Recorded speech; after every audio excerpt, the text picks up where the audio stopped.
Cowboys owner Jerry Jones has been talking this week about getting this football team ready to play in another Super Bowl. It has been 22 years since they have, and only 3 playoff wins in those 22 years.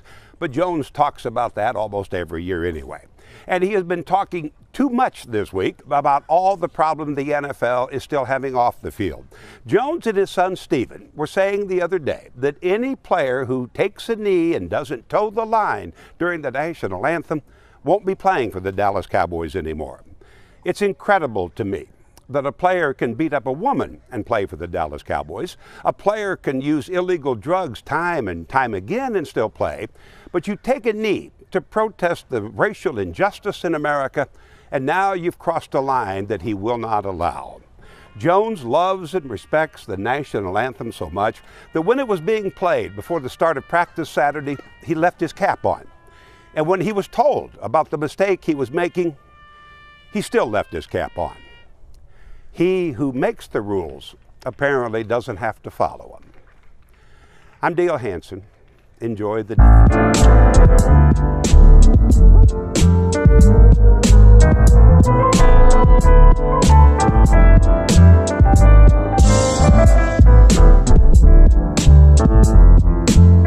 So, just like he said, man, as a white supremacist, when you make up the rules, you make the rules that apply to people classified as black or African American. They don't apply to the rule maker, to the white supremacist, because you can make up the rules as you go. They don't apply to them. Okay? They can apply rules and regulations as they deem fit. Case in point, and I'm gonna segue real quick to the Stand Your Ground law. Right now, I was just watching the Trayvon Martin documentary, part 1. Man, that shit made me so fucking angry because of George, scum of the earth, Neanderthal, thug, troglodyte bastard, George Zimmerman. His punk ass, of course, brutally murdered Trayvon Martin.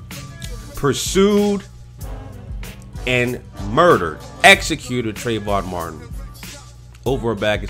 This punk ass motherfucker had the nerve to call the police on black children. There was a 911 call where he was actually calling the police on black children playing outside. So basically, in the rules of white supremacy, of course, you should not be breathing. Again, we have a white audacity epidemic going on. And so George Zimmerman adopts that ideology of the white audacity epidemic, where how dare these niggers, how dare these nigger children outside having fun? They shouldn't be doing that. They shouldn't be around here. I don't want them here. Get them arrested. They should not be playing. They should not be out in the streets. They should not be breathing. And that's the mentality that troglodyte bastards like George Zimmerman has. Right? But, of course, like I said, the famous murder of Trayvon Martin, and back in 2012, George Zimmerman used the Stand Your Ground defense, and it worked in his favor because why? He's classified as white. Don't give me the semantics about, oh no, he's really Hispanic, blah blah blah. Hispanic is not a race, number one, and on his driver's license he is classified as white, point blank and simple. All right, so he adopts the ideology of a white supremacist, and that's who he is. He is a white troglodyte bastard, scum of the earth, white supremacist, point blank and simple. But he used the Stand Your Ground that applied to him because he's classified as white. And as you can see here, white on black homicides are 354% more likely to be ruled justified than white on white homicides. Right? Just like what recently happened in Clearwater, Florida with hashtag justice to Marquise McLaughlin. Well, he was murdered by a white supremacist who used the stand your ground defense in his favor because guess what? He's classified as white. So those rules apply to them. Again, when you live in a system of racism, white supremacy, and the rules are created by a white supremacist, they can apply rules or not apply rules as they see fit. That's how it works in a system of racism, white supremacy. That's how it works. Right?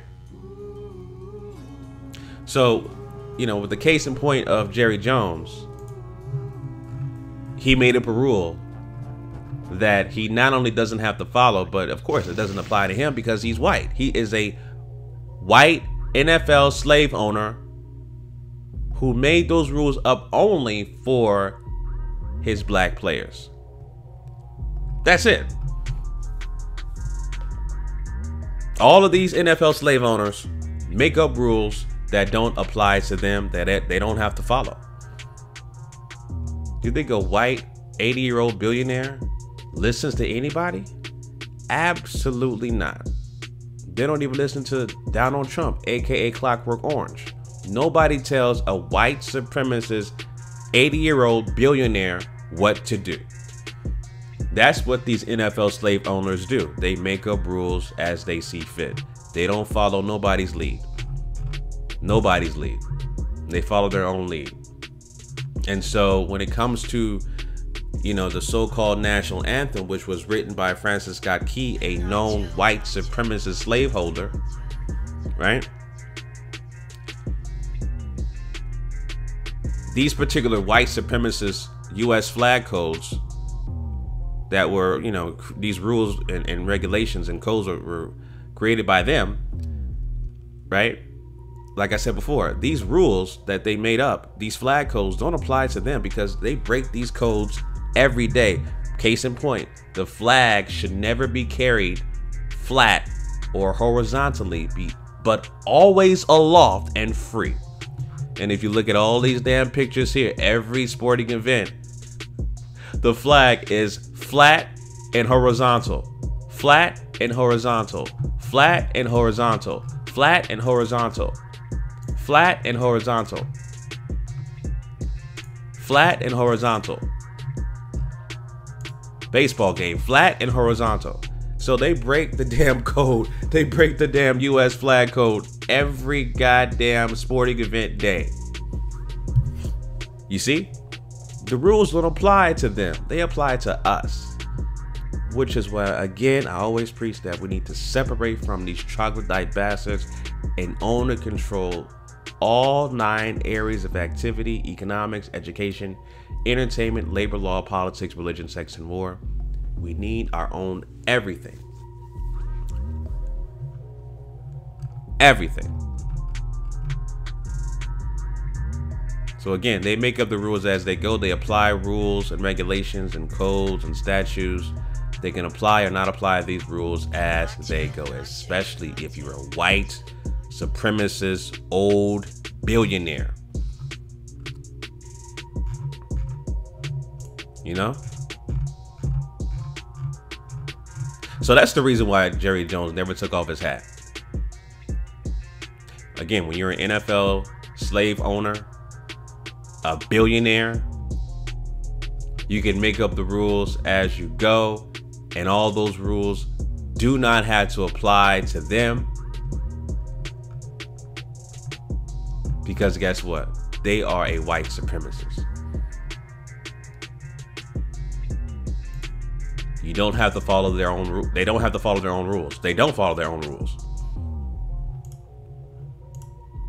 You know? As you can see here, violation of the U.S. flag code.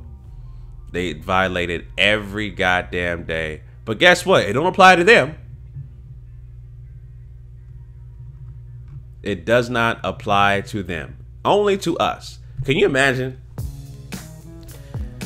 if Trayvon Martin was white and, you know, George Zimmerman was black? I guarantee you that the stand your ground law would be repealed. It would already be off the books.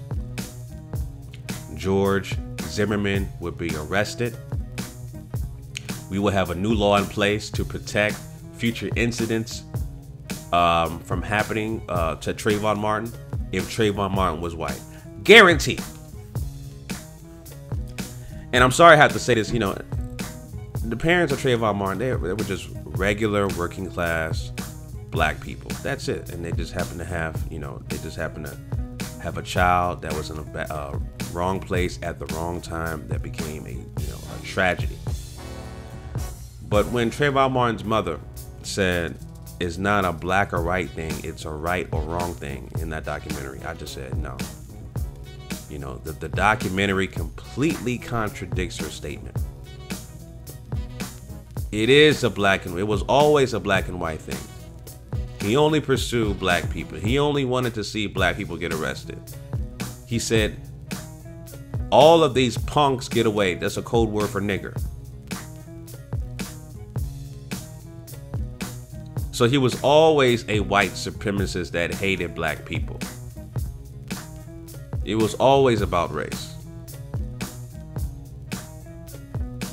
Right? But anyway, going back to Jerry Jones, I just wanted to say that about the documentary with Trayvon Martin. Like I said, man, these rules that these white supremacists make up, they don't follow them. They don't have to follow them, and they can apply it or not apply it to them as they see fit. It's just that simple. It's just that simple. All right. So anyway, those are my thoughts about that, family. Leave your comments down below in the comment section. Make sure you follow me on social media at GMOGMediaTV, Instagram and Twitter. All links are down below in the description. All right, family. Until next time, Chauncey, aka the Black Separatist, signing out. Peace.